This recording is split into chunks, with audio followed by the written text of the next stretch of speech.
Role model बाहर की दुनिया में भी अलग अलग समय पर अलग अलग आत्माओं ने आकर क्रिएट किया, चाहे वो पॉलिटिकल फील्ड था, साइंटिफिक फील्ड था और स्पिरिचुअल फील्ड था। और हम सभी ने देखा इन सब ने अपना एक मिशन, एक रोल, एक यूनिकनेस लाकर परिवर्तन विश्व में लाए।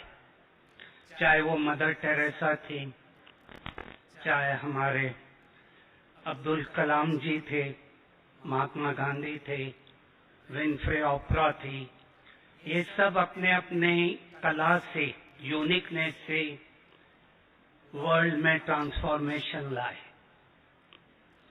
मेरे को बहुत अच्छा कोटेशन जो सबसे ज्यादा अट्रैक्ट किया ऑनरेबल अब्दुल कलाम जी का, जो हमारे से कनेक्ट होता है, ignited mind is the greatest resource on the earth given by the God. सबसे बड़ी शक्ति हम सभी को दी गई है, वो है हमारा चैतन्य मन, इग्नाइटेड माइंड। इसी को लेकर परमात्मा शिव ने अपनी इंफॉर्मेशन, अपना विजन पूरा ब्रह्मा बाबा में डाला, रोड मैप ब्रह्मा बाबा में क्रिएट किया। और वो रोड मैप लेकर ब्रह्मा बाबा ने मंथन किया, चिंतन किया। उसका थीम ही था पुरानी दुनिया का विनाश और नई दुनिया की स्थापना, स्वर्ग की। जैसे जैसे उनका मंथन आगे चलता गया, सबसे पहले मम्मा ने उनको फॉलो किया और उनको कॉपी करके एक रोल मॉडल बनी।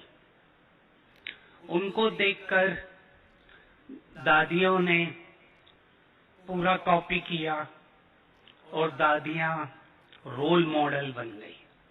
और हम सभी भी दादियों को देखकर अपने में परिवर्तन ला रहे हैं और रोल मॉडल बन रहे हैं।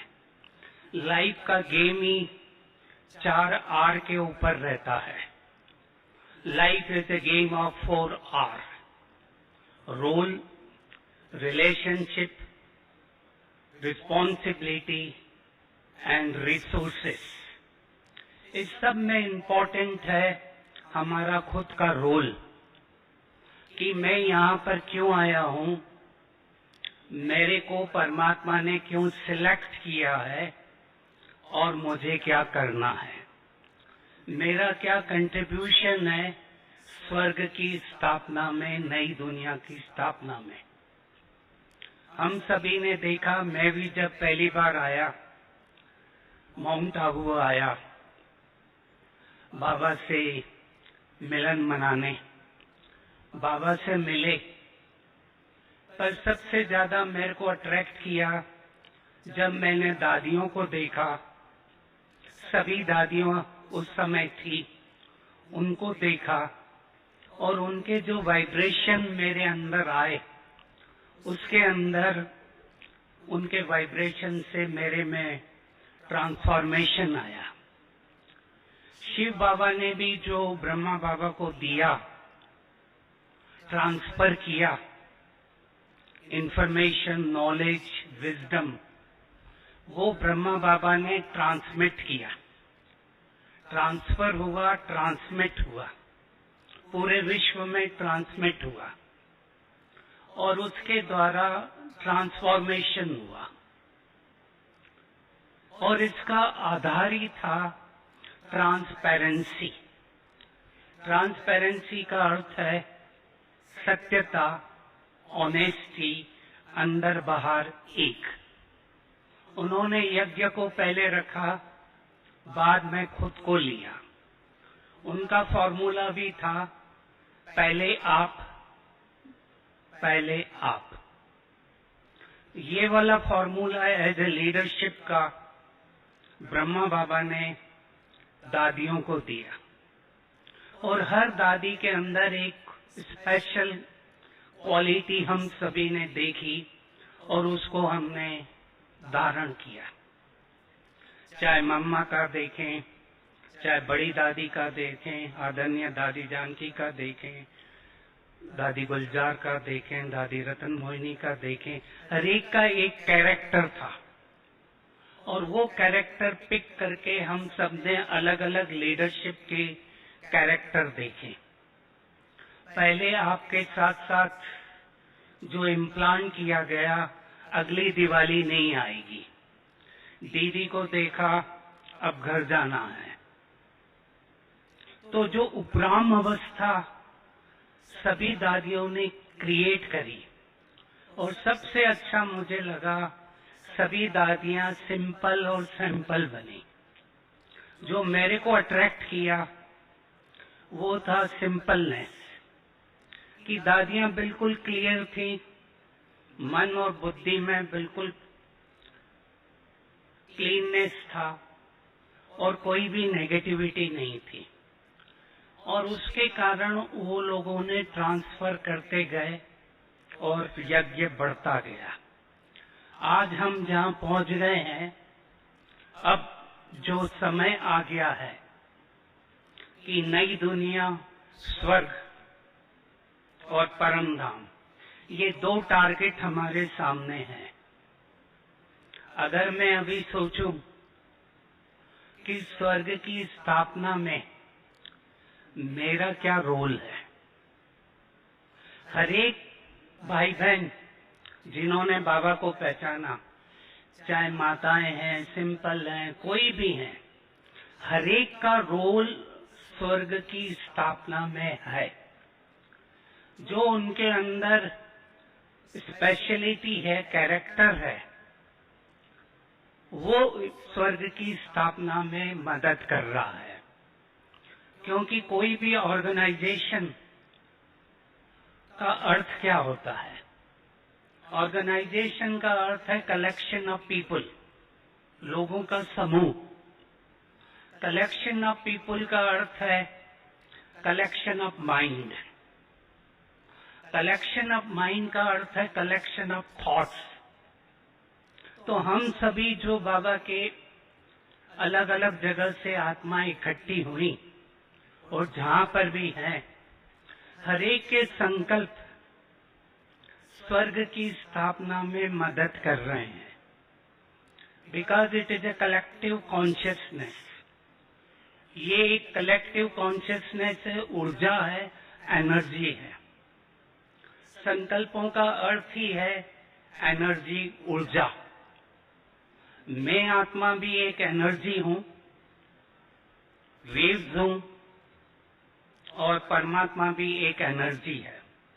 अगर हम देखें सत्युग क्या है, एक मुरली पढ़ रहा था, बाबा ने क्लियरली, बाबा ने उसमें कहा Satyug is a product of atomic energy.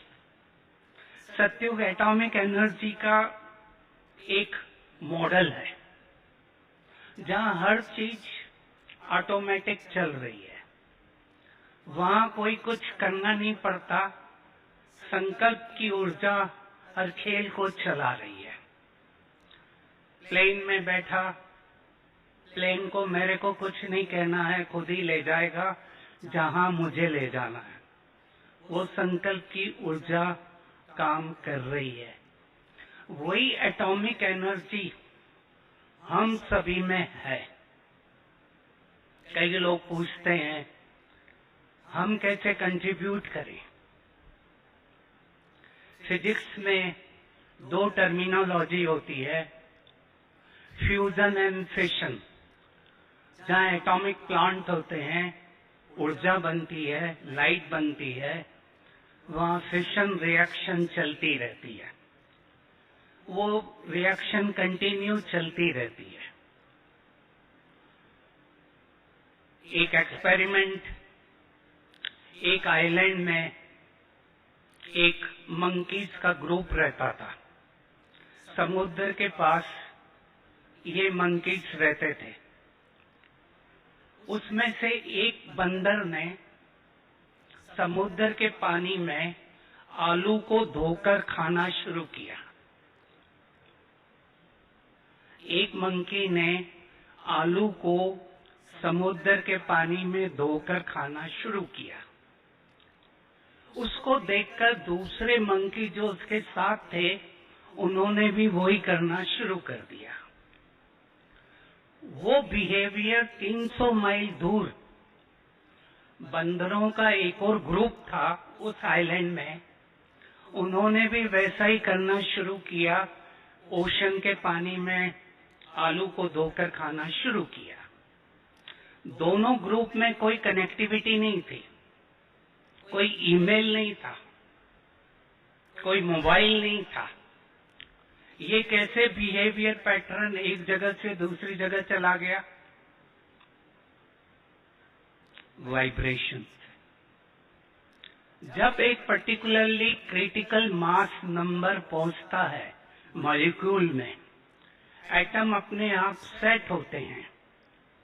जैसे ही वो नंबर आ जाता है, दूसरे एटम अपने आप सेट हो जाते हैं। अब मैं थोड़ा डीप जा रहा हूं। इसको सिंपल करके मैं कहूं, बाहर हम आते हैं, चप्पल उतारते हैं, जूते उतारते हैं। अगर पहले 10 व्यक्ति ने जूता इधर उधर उतारा, एक ने इधर एक ने उधर, तो बाकी जो लोग आएंगे वो भी वैसा ही करेंगे। अगर पहले 10 ने चप्पल और जूतों को अच्छी तरह उतारा, लाइन में रखा, तो बाकी लोग जो आएंगे वो भी पूरा प्रॉपर लाइन में रखेंगे। इसको कहते हैं क्रिटिकल मास नंबर। ऐसे ही बाबा क्या कर रहा है, हम सबको तैयार कर रहा है। कुछ आत्माएं, जो हम सब आत्माएं हैं बाबा की, जैसे ही हमारा परफेक्शन आ जाएगा, क्रिटिकल मास नंबर आ जाएगा, बाकी आत्माएं भी यूनिवर्स में क्या करेगी, अपने आप सेट हो जाएगी। उनमें भी वो संस्कार आ जाएंगे जो सत्युग के लिए जरूरी है। तो अभी अगर हमें सत्युग को लाना है तो क्या करें? बाबा ने जो फॉर्मूला बताया, स्व परिवर्तन से विश्व परिवर्तन होगा। अपनी घोड़ तो चढ़े नशा। जो काम मैं करूंगा दूसरा मेरे को देखकर करेगा। ये बाबा के 3 फॉर्मूले हैं। वृत्ति से वाइब्रेशन बनता है,